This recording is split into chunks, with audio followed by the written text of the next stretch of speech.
Well, hello, you people in the chat.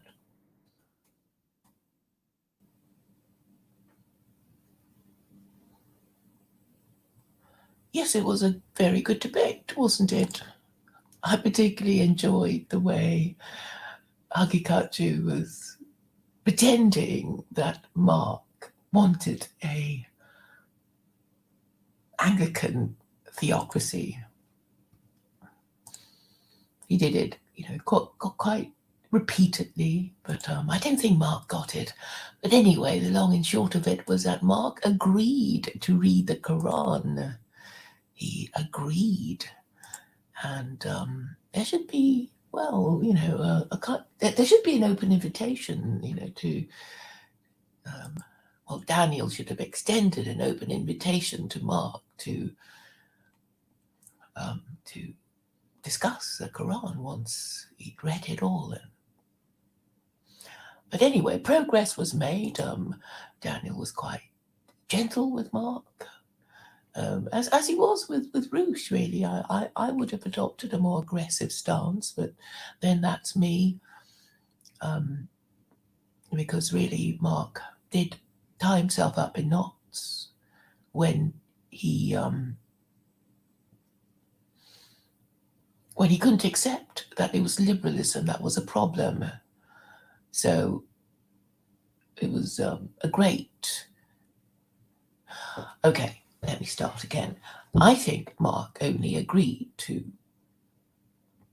talk to Daniel because he thought that Daniel, being Muslim, would definitely be anti-Semitic, and thought that they could together agree about how awful the Jews were.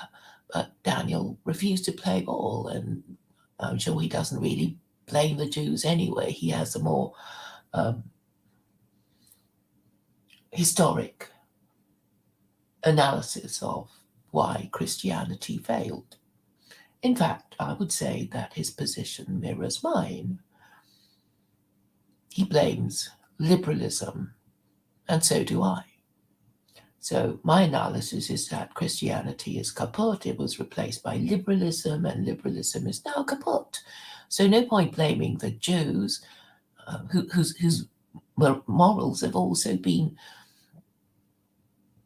corrupted by liberalism. Because what is liberalism but the ideas of the French revolutionaries, who didn't really know what they wanted? They were just very unhappy with the way France was being governed, because the king had basically bankrupted the French treasury by supporting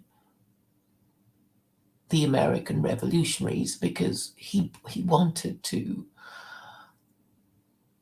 basically wanted to undermine the British, and he thought that sponsoring the American Revolution would undermine the British. But obviously wars are expensive.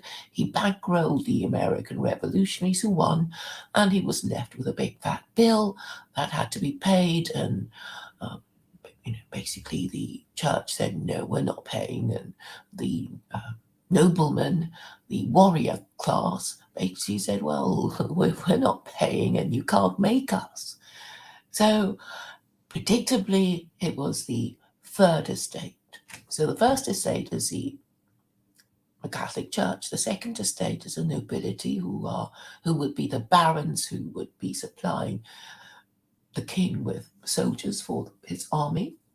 And obviously the king couldn't do anything about it. If your barons, if your military are saying, no, we're not doing what you're doing, what you're asking us to do, what can you do? I mean, it's not like you can, ask another military caste to do your dirty work for you. You're basically stuck if your military won't do what you want them to do. So obviously, he wasn't going to say, well, look, you military, you attack the church, and well, he could have done it, I suppose, but then it would undermine the whole thing, because then people would get upset that the French king would be looting the church for money, in the same way that Henry was what was the word? He was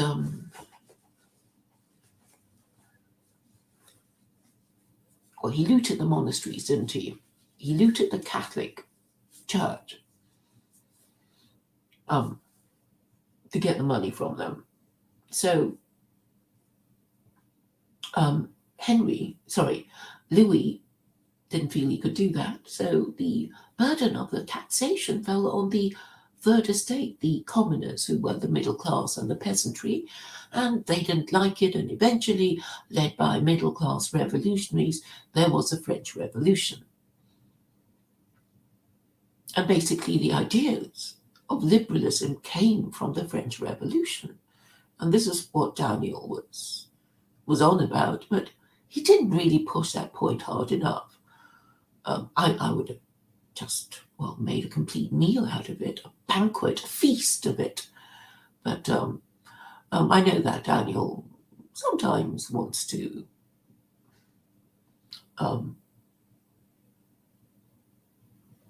be more gentle, be gentler on these people in order to, get them to come round later. I don't know how he's getting on with Rouge.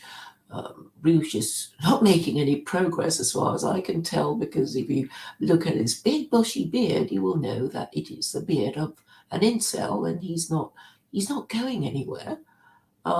Because I don't think he wants to go anywhere. He doesn't want to get married. He just wants to be, incel forever, and he wants to be Christian forever. So Rouge is basically no good as a political activist.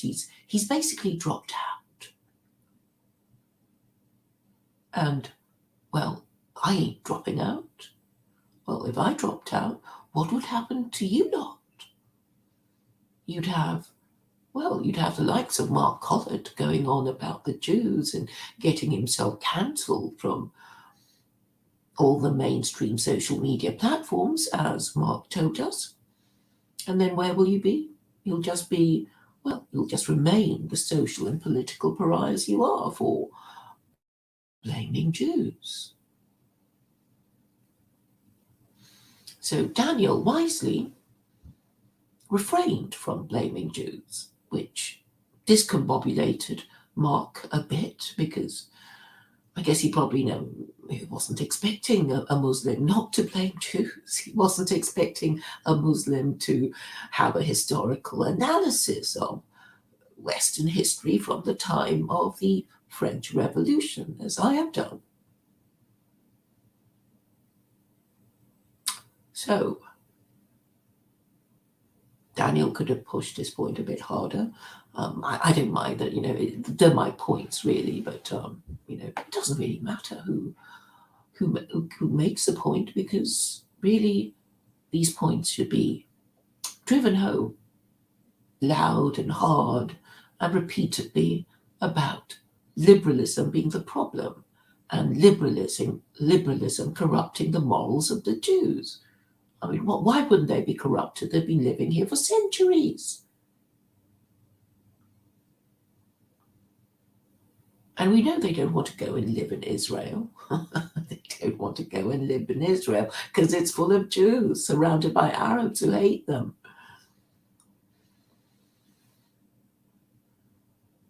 So, I don't agree with Daniel about everything. I'm quite happy not to punish people who practice idolatry and who blaspheme, because, when you think about it, Christians have been blaspheming for 2,000 years. And there's no verse in the Quran that has anything, doesn't say anything about blasphemy. So, that would be my ground for not punishing anyone, even if they are guilty of blasphemy. This is the thing that I want to put clear blue water between, which is that Jews have no freedom of belief. Jews, if they are convicted of idolatry and blasphemy, attract the death penalty. But for Muslims, it's all right. No one will be punished for idolatry or blasphemy. What will happen to them is that they will be mocked. They will be asked, particularly if they're Christian, how Jesus is God, and when did that happen, and how can it possibly be believed that Jesus could have created the universe and then died on the cross? It's an absurdity. So there's no need to hurt Christians. You just, well, follow them around and keep asking them the question until eventually they realize the error of their ways. They realize that it is idolatry to worship a deceased Jew as if he were the co-equal of the God of Israel, who is also Allah. Easy peasy lemon squeezy. No point in hurting anyone who wants to practice idolatry and blasphemy. Let them put up their temples. Let them continue to worship in their churches. But keep asking them how it is that Christianity is not idolatry and blasphemy. I think eventually they'll get the point, won't they? I think so. And as for Jews, all Muslims have to do is point out to Jews that the only way they can escape a terrible afterlife of having to be beheaded after they are dead in order to be possibly resurrected to be punished for any other crime that they might have committed while in their Jewish lives. It's not a pleasant prospect at all. Not as the afterlife, the Jewish afterlife is really nothing as attractive as the verses in the Quran describe heaven to be. So, Jews can say, well, we never believed in that nonsense anyway, and out themselves as atheists, or they can say, well, the only way that we can escape this terrible punishment of being beheaded after we are dead, because we have been citizens of cities that have gone astray, is to convert to Islam. And that is what we will do, because we do literally take the whole story seriously. So that's job done.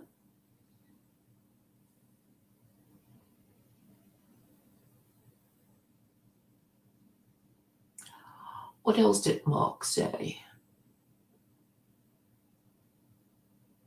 Well, he kept blaming the Jews, and Daniel kept saying, well, I blame liberalism. It is liberalism that I really blame. And, and really Enlightenment values are also to blame, because of the science that has caused humanity to go against the laws of God, the pill being one of them. So it was certainly a very interesting debate.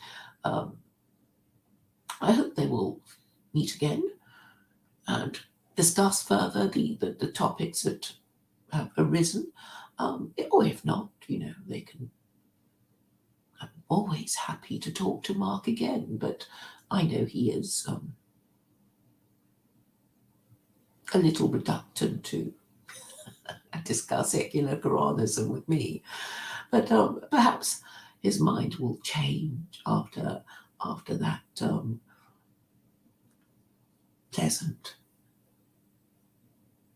discussion that he said he had with Daniel. So that's all very good. Daniel is very eloquent. He makes excellent points, points that other Muslims do not quite dare to make, because, well, I suppose they're not as clever, they're not as courageous. I'm not as hardline as Daniel, but broadly, I support his stance and I agree with his arguments.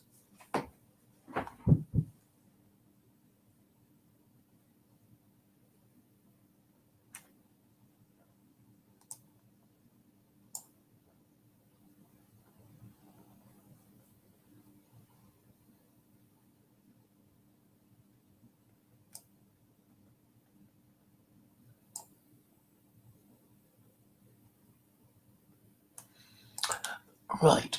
So Christine asks about what I said about Jews being beheaded after they are dead. I've explained it quite a few times recently, but I'm happy to do it again so that everybody gets it. Do you know, Christine, that there are 36 capital offences in the Torah? You must have heard me mention them. Perhaps you weren't paying attention, but there are 36 capital offences in the Torah, and you can find them on Wikipedia, all listed and divided into the methods of execution. So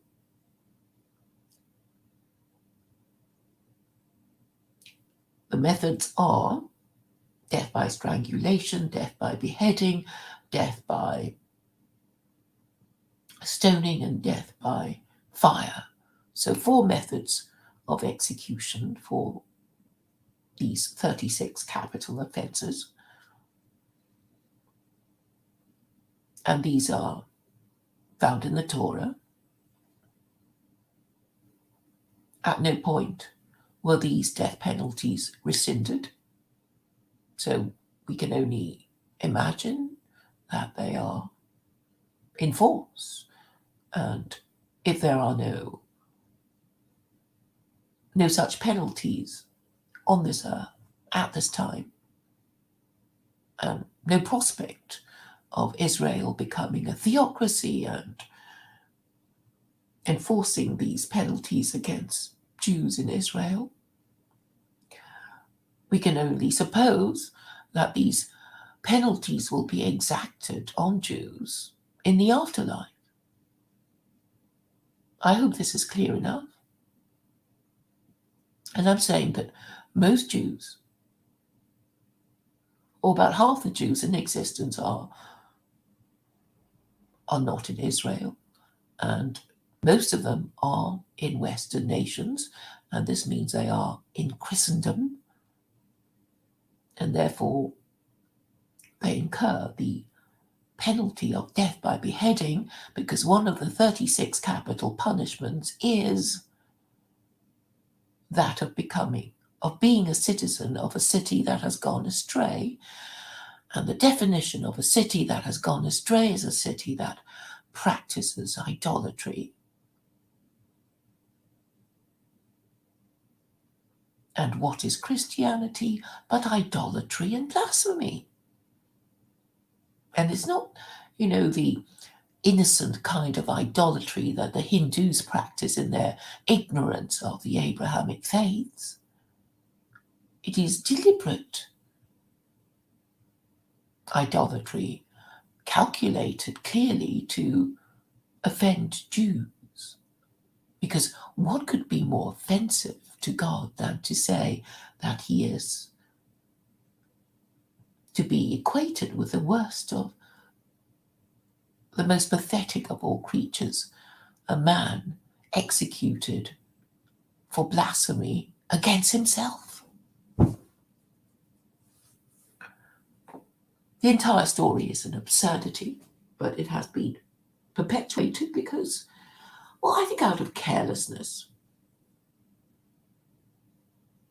So, while I was talking to Mensch earlier today,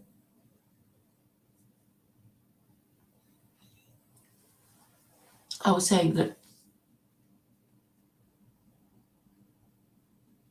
Christianity is worse than Hinduism. He didn't quite agree, but I just don't see how it can be denied that if God exists and he's going to be thinking of deciding which is more offensive to him, it would be Christianity that's more offensive because it was deliberately calculated to offend Jews.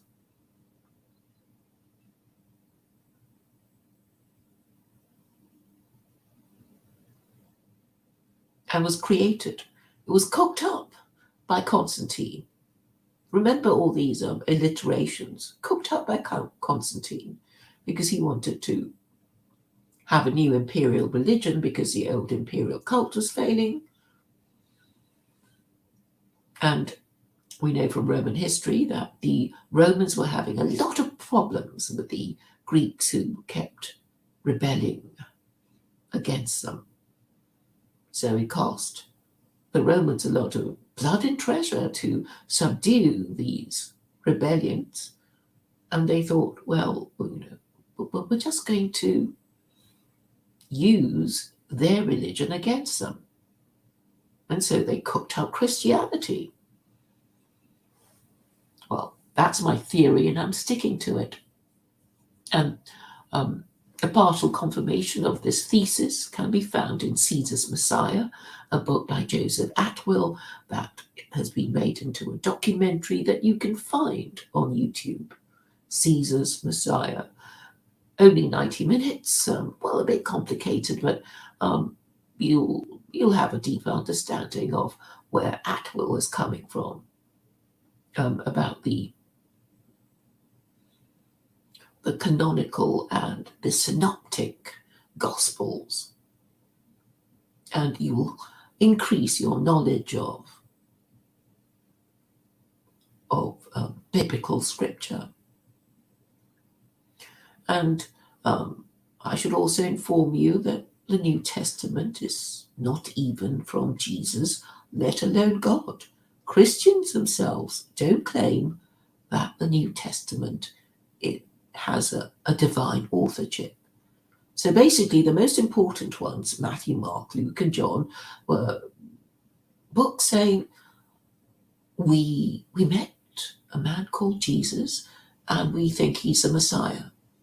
So that's basically what it's saying, what the New Testament is saying. And then you have the Pauline epistles, which were basically what the heretical Jew, Paul of Tarsus, was saying to 7 different communities: the Galatians, the Colossians, the Thessalonians, the Corinthians, the Romans, the Philippians, and the Ephesians. So 7 different communities.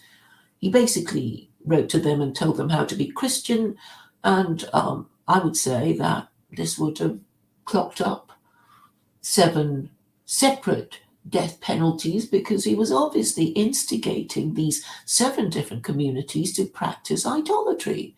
So if Paul could be resurrected, he would have had 7 separate death penalties that he would have had to, well, face in his afterlife. So this is the basis that I am calculating the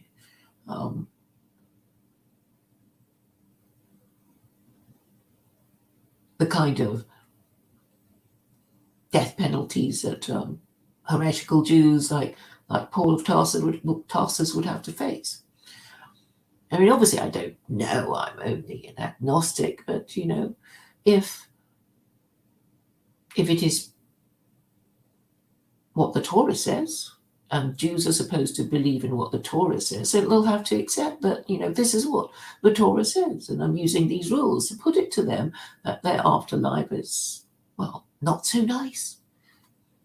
Bearing in mind the fact that they would, most of them, be guilty of living in being a citizen of a city that has gone astray.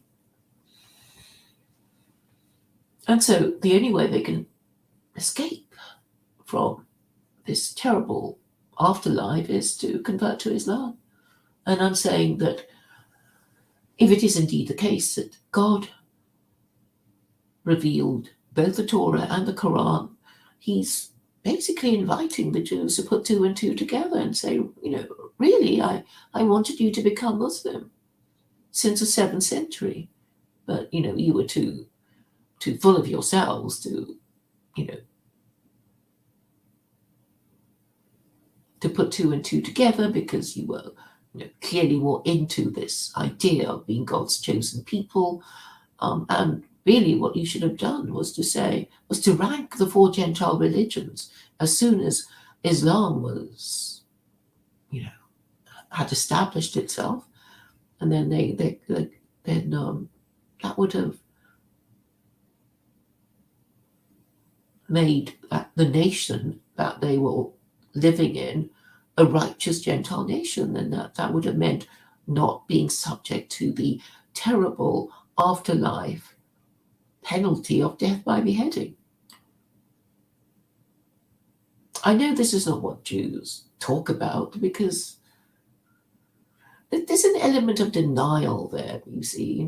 It's like, if you're Jewish, you don't want to think of, generations of your ancestors, having gone to hell because of their sin, their crime of being nidachat, of being a citizen of a city that has gone astray, that is practicing idolatry, as is what Jews think of Christians as doing. Well, Orthodox Jews anyway, because if you're an Orthodox Jew, you're not allowed to enter a church, which are places of abomination where idolatry is practiced. So we have to understand what Jews are really supposed to think about Christians. I know most of them are completely clueless. They have no idea, particularly the ones who are citizens of cities who have gone astray. They wouldn't be, acknowledging, they'll be saying, oh, but Christians are our friends, our overlords, and anyway. These principles, having been diluted over the centuries, are no longer operating principles on Jews. And I am suggesting to you that because these Jews are God native, God punishes them with anti-Semitism. Because if it is true that good and evil come from God, which is a verse in Isaiah, then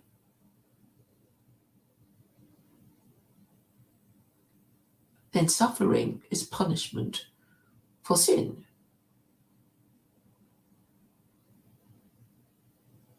But the great thing about this system is that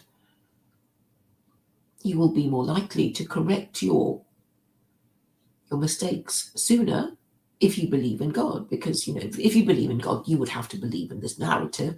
If you're an atheist, you'll be saying, but it's this other reason, it's that other reason, and then other atheists will have their own theories about what is causing this, and they will basically be fighting each other and not solving the problem. But if you are already a nation of righteous Gentiles who already worship the God of Israel, who is also Allah, you will just quickly correct yourself. You'll say, so that's a problem.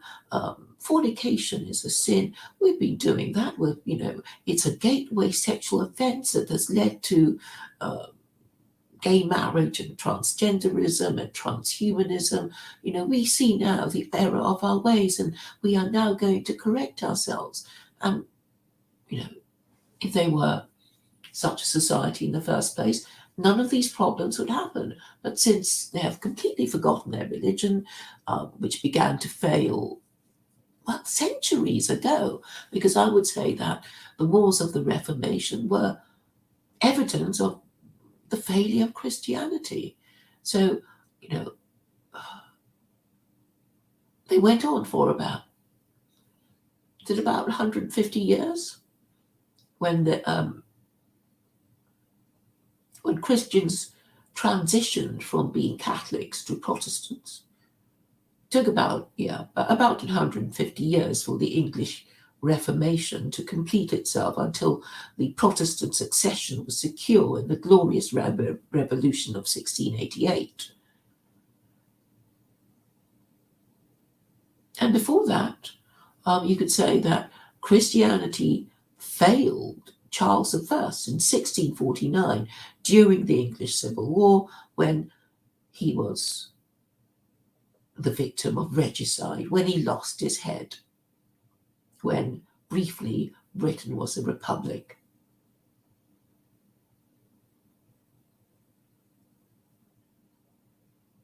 which I think it should now be, because we already know that there's not much point in being a monarchy if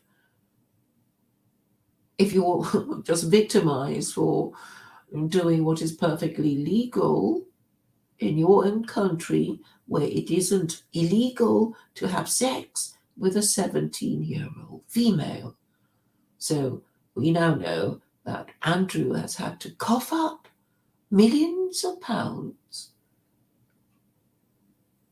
to this retired American prostitute who can't even prove that he did all those terrible things that she accused him of. So there's no point, being a member of the royal family if you're just, squeezed for doing something that isn't even illegal. So if this sort of thing can happen to you and your mum is the queen, then think what would happen to you if your mum ain't the queen. It doesn't bear thinking of, does it? So, as far as men are concerned, it's not just sort of poor men. It will be wealthy men, right? Wealthy men with status, with wealth. They're going to be targeted by these women who will accuse them of a historic sexual offense, and they'll just have to cough up. And this is the kind of society we live in. Yes? So, those of you who are happy to see Andrew having to cough up and wanting to end the monarchy, yes, you're quite right in wanting to end the monarchy, because it just reminds you of your shame. You're like, this is what it is now, is it? When you think, when a monarch was somebody who made his subjects follow his religion, that was how it was. The divine right of kings was supported by Christianity, starting from Constantine the Great.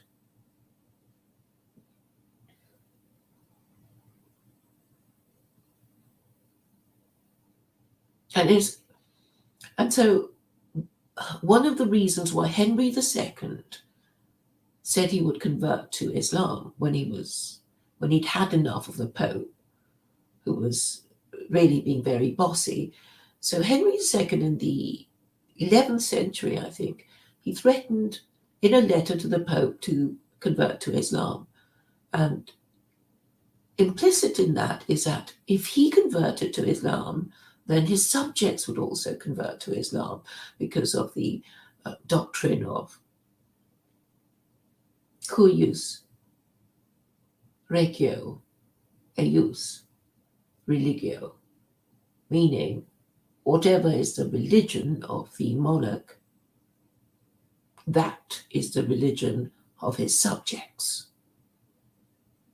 So that was what it meant. So that was why Europeans, under the system of the divine right of kings, had no freedom of religion at all. They had to be Christian whether they liked it or not. And if they questioned the divinity of Jesus, then they would be burnt at the stake. And that was how Christianity worked, boys and girls. That was the reality of being Christian in Europe. Until the American Revolution. You have to remember that it was only in 1813, in the doctrine of the Trinity Act, that it was legal to deny the Trinity.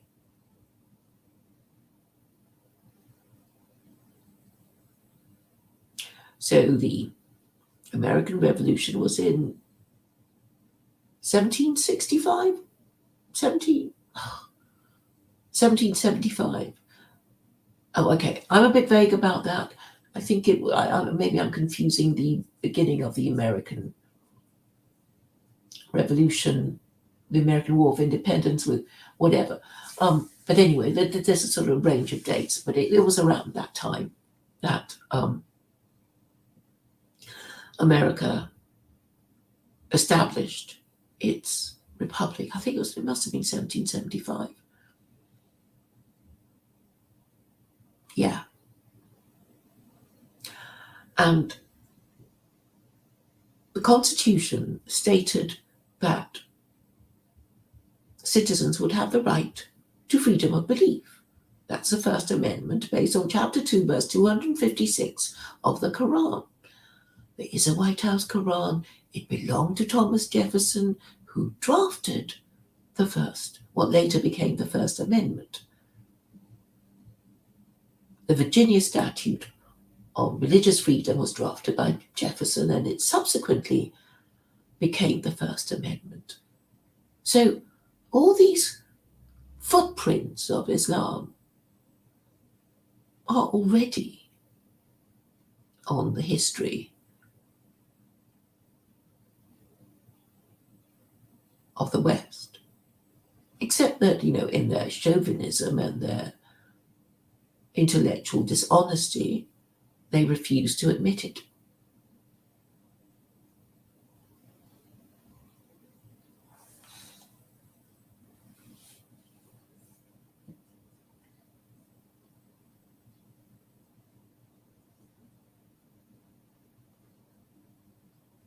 But anyway, Mark has agreed to read the Quran.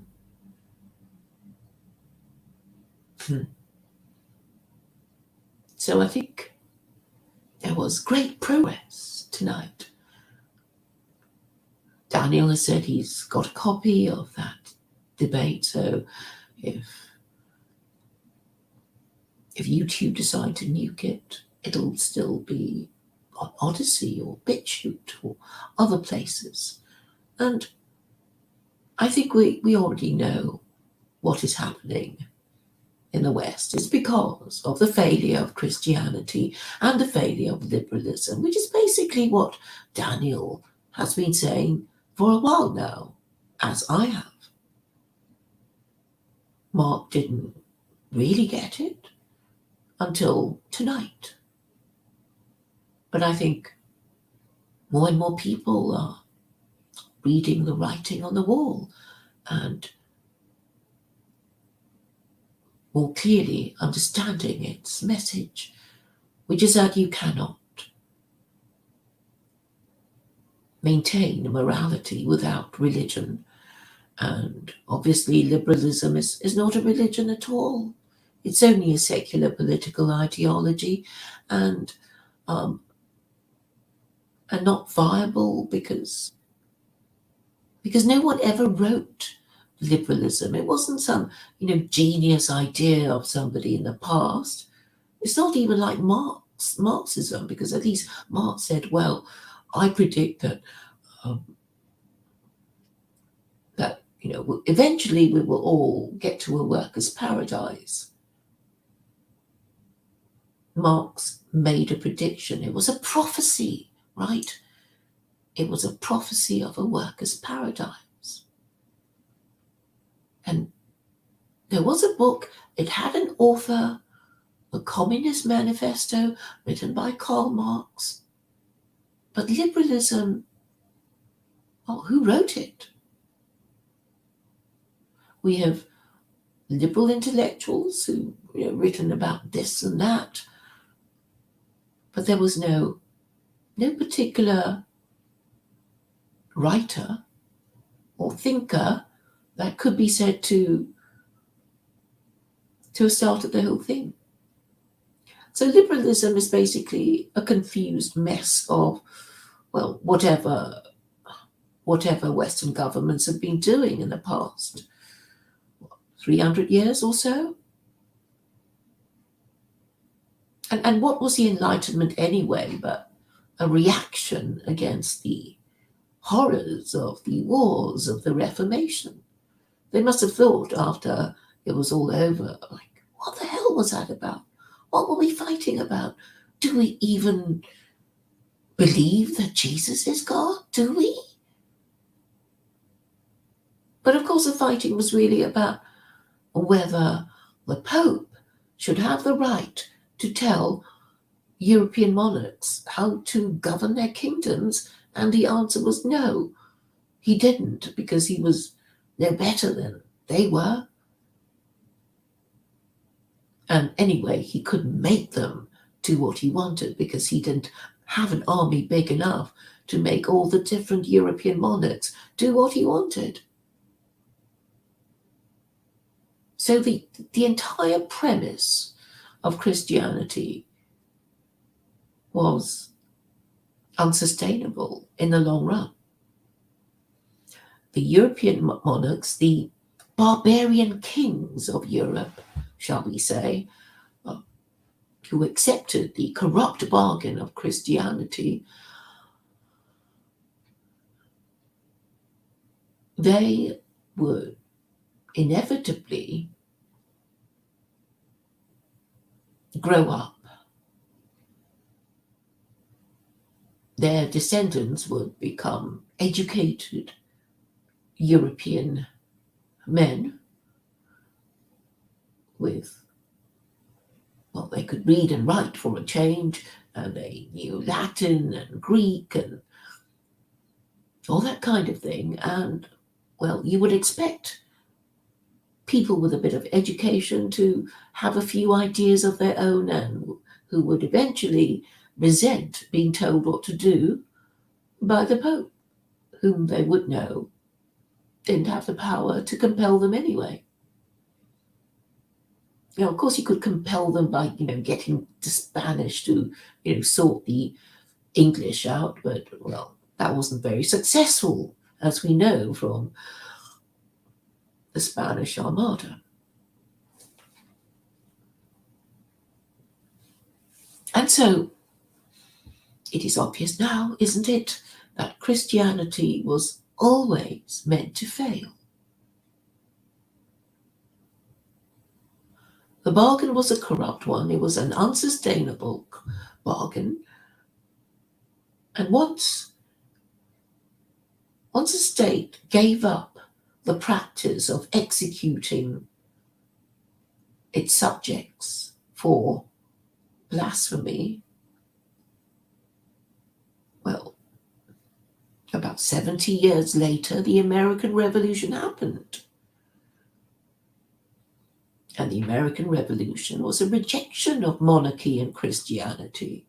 So, bang goes the divine right of kings.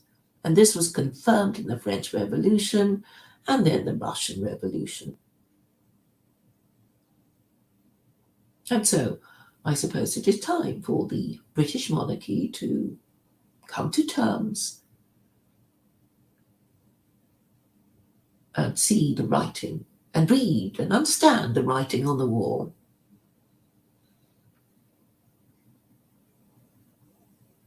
It will be a move that will actually advance human civilization. You have to think of the best way of governing your nation, the most efficient way, and sometimes it's not possible to keep things that are, well, not particularly useful and serve only to remind you of the trick that was played on you all those centuries ago. And the trick was played on European monarchs by the Catholic Church. And although there have been 3 global Christian empires, it was only because these Christians, well, they broke all the rules. They broke all the rules of warfare in Islam. Well, we know what the Americans did to the Japanese. They nuked 2 Japanese cities. They killed non-combatants. That is not allowed in the Quran. We know the Europeans destroyed themselves into fratricidal world wars. And for that reason, their empire passed to the Americans on a platter, and they lost the hegemonic rule they had over the world. And it could all be traced to their failure to follow Quranic principles. And they could have still corrected themselves if they had been Muslim. They could have replenished their lost population with polygamy. When you hear of how many women after the Second World War died spinsters because, well, there just weren't enough men to go around after so many of them had died in 2 ruinous world wars. But because they weren't Muslim, they couldn't exercise that option that a Muslim country would have done, and then they could have just replenished their population with their own people of their own ethnicity. But since they didn't, they had to import people from the Commonwealth, and that's basically what has happened.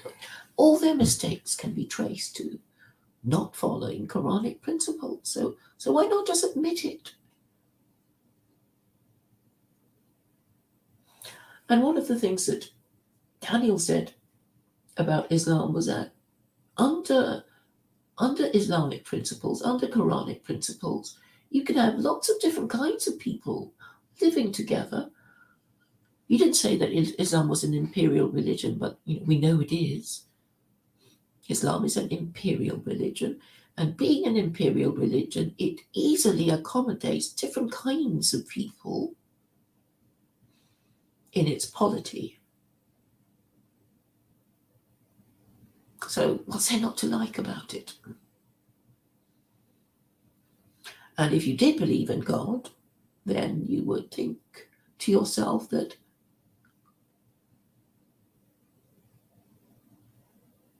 this isn't such a bad thing after all. The collapse of Christianity, the collapse of liberalism, because actually there's something much better to replace coupled Christianity and liberalism for losers.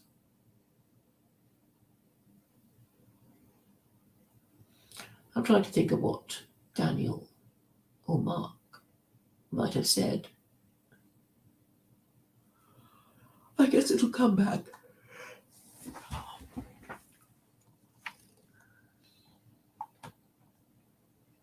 I see Joe is there, commenting copiously.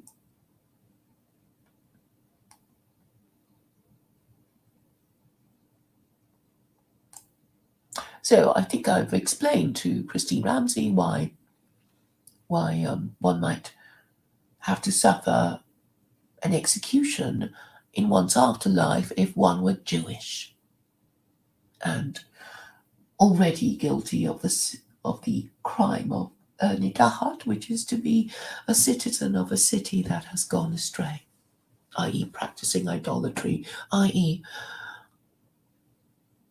living in a Western nation, being a citizen of a Western nation that considers itself part of Christendom.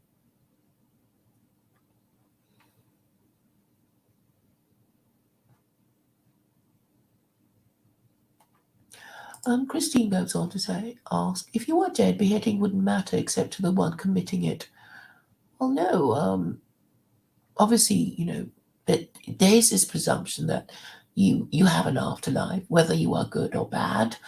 You will have, you will be having a conversation with your maker, and your maker will be saying, if you are Jewish, that you'll have to be beheaded because you are guilty of the capital offence of being a citizen of a city that has gone astray.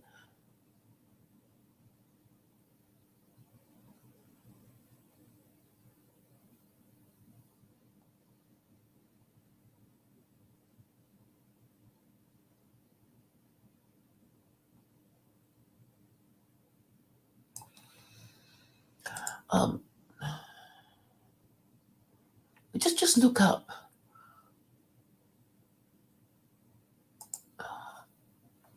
Do I have to do it for you?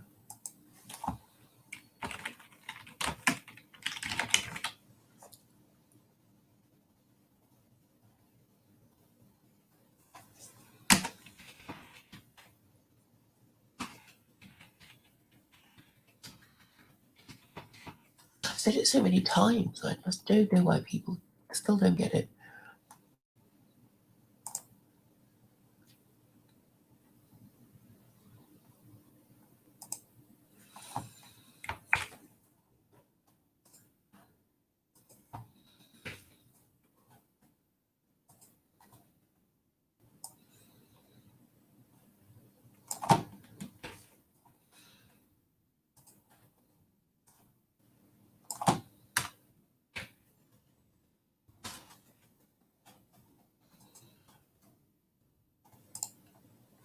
Capital punishment. Capital sin separated by the 4 types of capital punishment.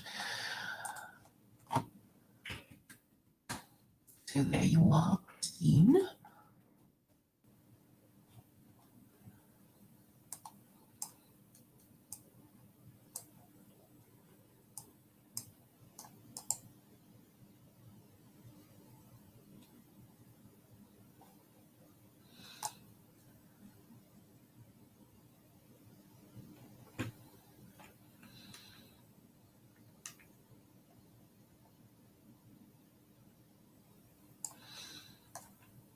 Joe seems to think I don't like white people. I don't know why he thinks that. I think Joe is just easily offended. I think I am entitled to say that white people suffer from, certain problems, and if it offends him, then it offends him. But if it's true, I think I'm entitled to say it. And if he wants to, do the usual victimhood thing that is so pathetic and disgusting, well, then, he can do it. But he has no better solution than secular Quranism. And he doesn't think he needs to come up with anything better either. I know that school of thought. It's like, who are you to tell us what to do? Why don't you go home? See, Joe he doesn't sound like a married father, does he? He won't tell us his marital status, and we can imagine that he either isn't a married father. Well, I think we can conclude that he's not a married father, and he has no prospect of becoming a married father, and he doesn't give a damn about posterity because he doesn't expect to have descendants. And so he will be happy enough to go to his grave shaking his fists at secular Quranism and accusing me of all kinds of hatreds. But I don't hate white people. It's just that Joe hates me for saying what I'm saying.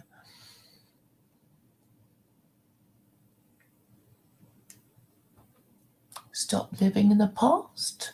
Christine Ramsey tells me, well, am I living in the past? Which past am I living in? As far as I know, I live in the 21st century.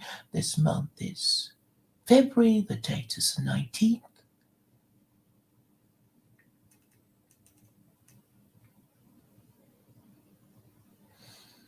Cheap copies of what, Joe? It's not a copy of anything. It's my interpretation of the Quran. It's a new school of Sharia.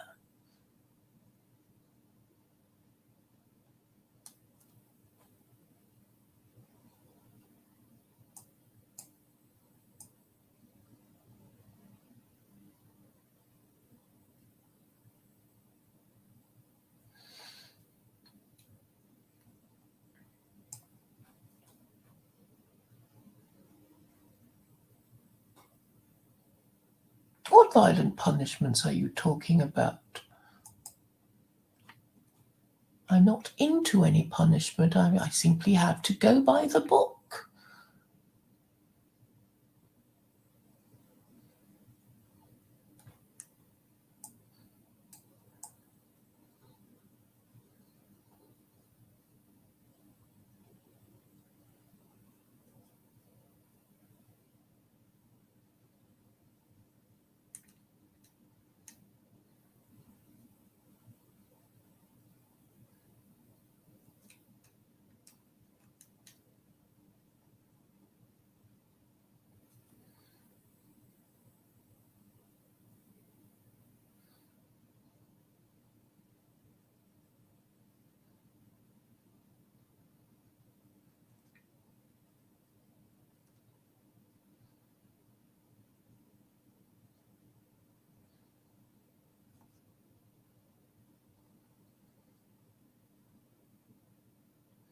I'm perfectly content, Christine Ramsey. I really am. I'm one of the happiest people around.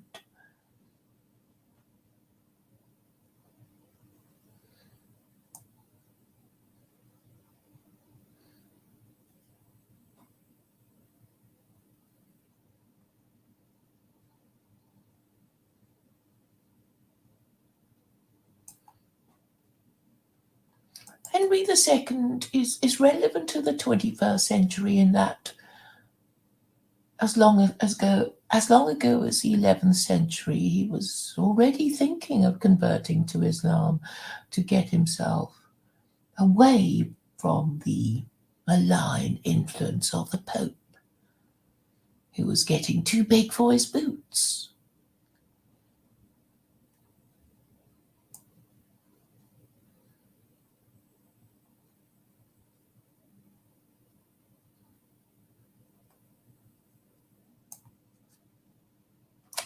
Christine Ramsey also, an interesting question. Do you know that the French only gave up the guillotine, let me just see, in the 21st century? So, beheading is not the sort of medieval, thing. In fact, I read a book that said that Germans were using the guillotine, and indeed that the Nazis used it.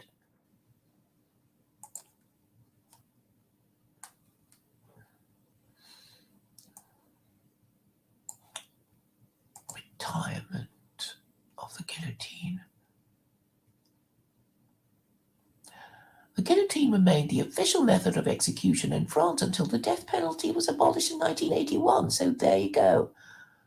The final three guillotinings in France before its abolition were those of child murderers Christian Ranucci on 28 July 1976 in Marseille, Jerome Carré on 23 June 1977 in Douai, and torturer murderer Hamida Jandoubi on 10 September 1977 in Marseille. So 1977 was Jandoubi's death was the last time that the guillotine was used for an execution by any government. So there you go. It's not that unusual.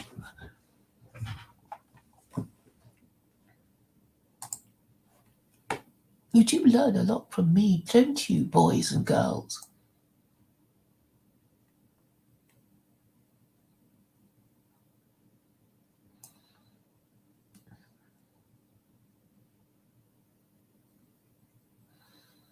I've answered Joe's question so many times, but I should be grateful for his repetitiveness.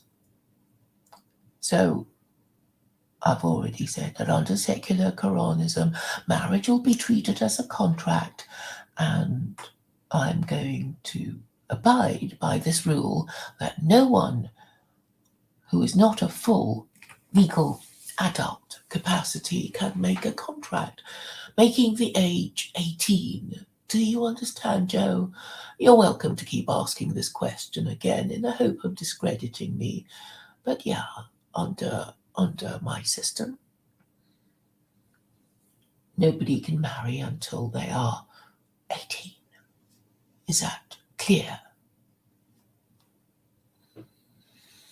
Now, as for stealing, I've already explained it a few times, but I know you keep having to repeat these things because, you hope to discredit Islam by going on about hands being cut off.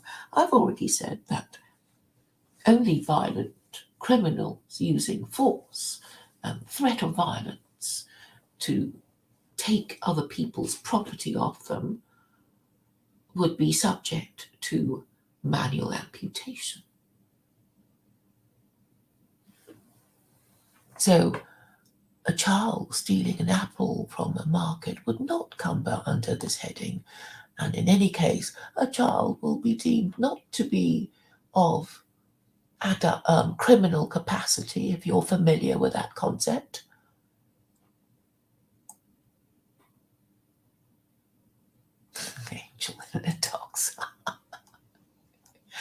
Yes, I think quite a few mischievous people will be. That there's quite a good stock of material to tease Mark with.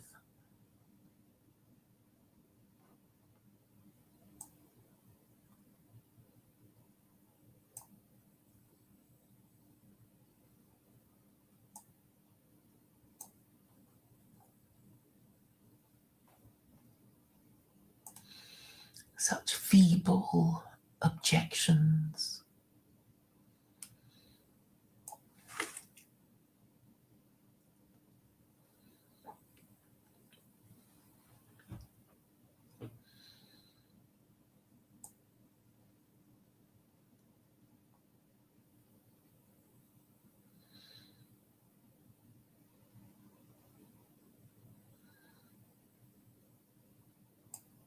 Would you say angel in the docks? This is why some of the National Socialists oppose the Bible polygamy after war argument. I don't know. I'm afraid I don't understand what you're saying. So please, could you rephrase it?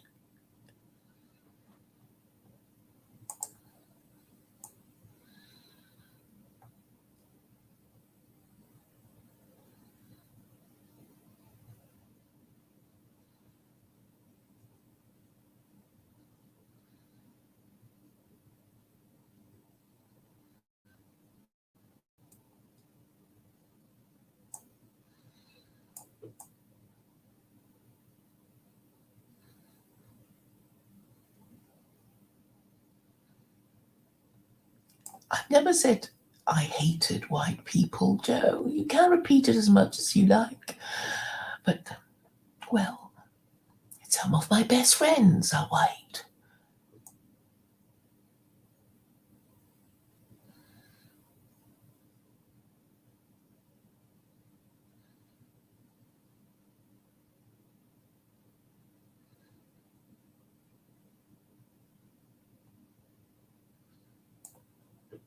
Joe, the police have already paid me a visit, so, you've got your wish before you even asked for it. Yes, thank you, Christine, for confirming this.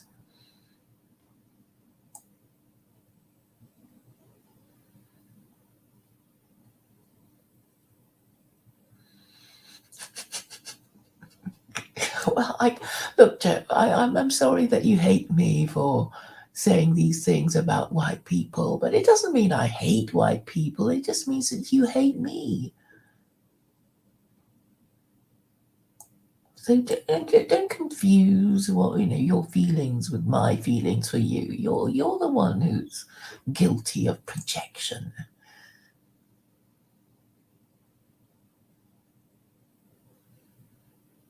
Yes, well done, Gary.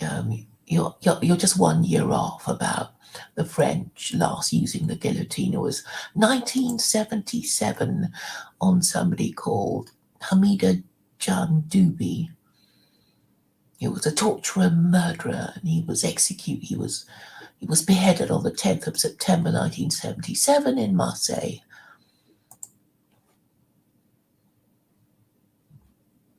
Thank you, Candace, for your kind words.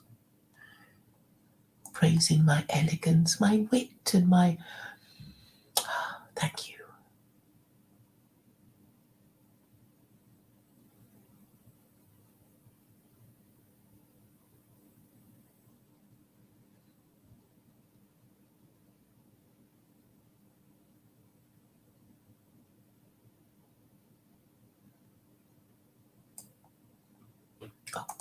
Thank you again, Candace. You're very kind.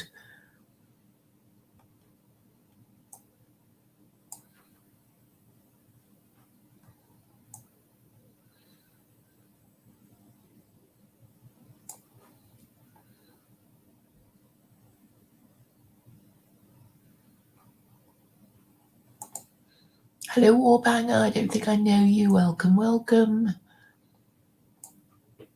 Thank you for doing your research on executions in Saudi.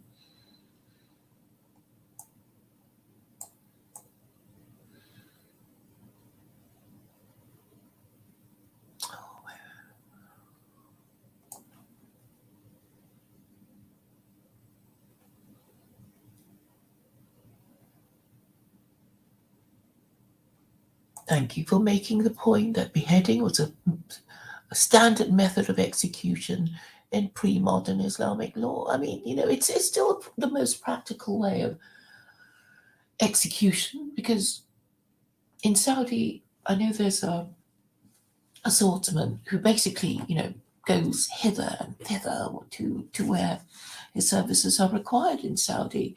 And so all he needs to do is bring his sword. And if you're trained properly, you can behead somebody with a single stroke, and without the guillotine, and and the building of gallows, and all that's quite what's the word I'm looking for? Impractical and time consuming and high maintenance. So, you send a swordsman to go here and there, and it's very portable. That's what I'm trying to say. Now, I know in China they still carry out the death penalty, but what they do is they have these sort of lethal injection coaches. So yeah, so they drive from place to place to carry out these punishments. But beheading is it's just more theatrical, isn't it? It gives you the human touch.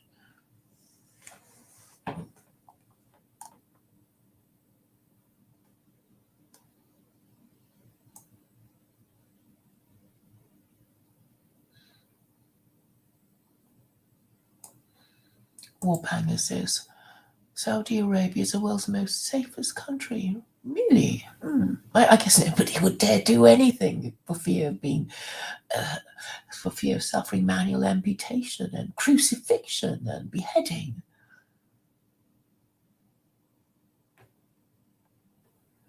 Yes, and many Westerners live there.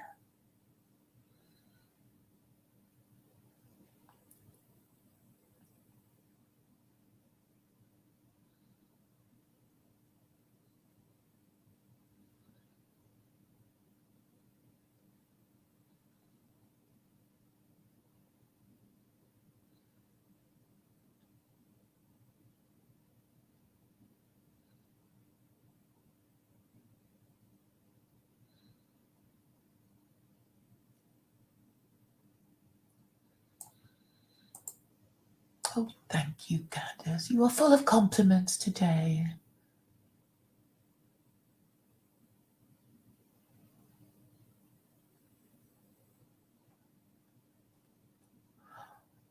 Well, nice to see you, Warbanger. You're a returning customer, I suppose. Why do you change your name? Yes, I'm well, thank you.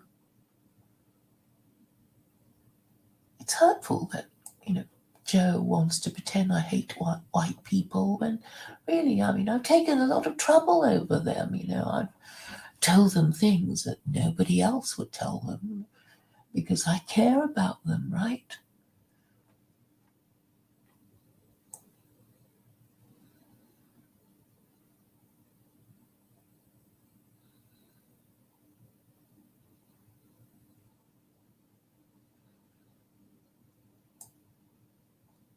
All right. So I've been talking for over an hour. Have I said all I ought to say? Anybody want to make any points about the Daniel and Mark debate? I thought on the whole that it went well. It was probably a good idea for Daniel to be gentle on Mark, because you have to feel a bit sorry for Western man. It's like both his religion and his political system are crashing and burning, and the English have this expression, how are the mighty fallen, and it's like, yeah, and that's what makes it such a tragedy. It's like, well, you used to run everything, and look at you now. And I've diagnosed the problem, and I present to you the solution, and I hope that eventually it will be accepted. And when it is accepted, then the whole world will it'll be secular Quranism all over the world, and that would improve governments worldwide, I think. And so what I envisage is, well, the British, I mean, they're a bit pathetic, aren't they? It's just so sad. But what I hope is that, if America accepts its Islamic roots in the founding of the American Republic, if it kind of does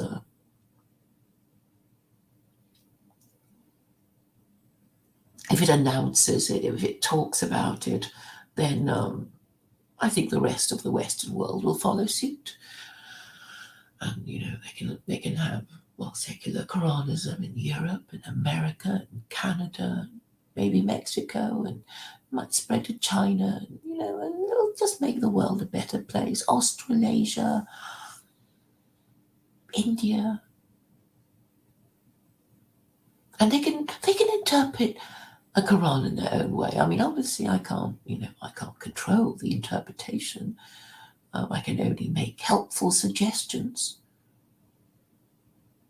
But once that's done, we would be on course for, well, a great new Islamic age, interpreted rationally and fairly by me and people such as myself.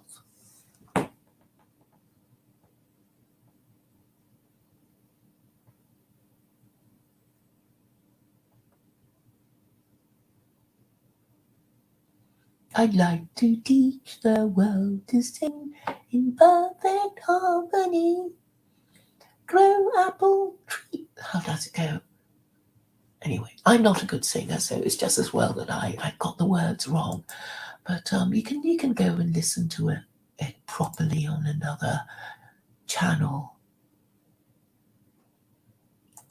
Thank you, Ruan, for saying that I have some knowledge of jurisprudence.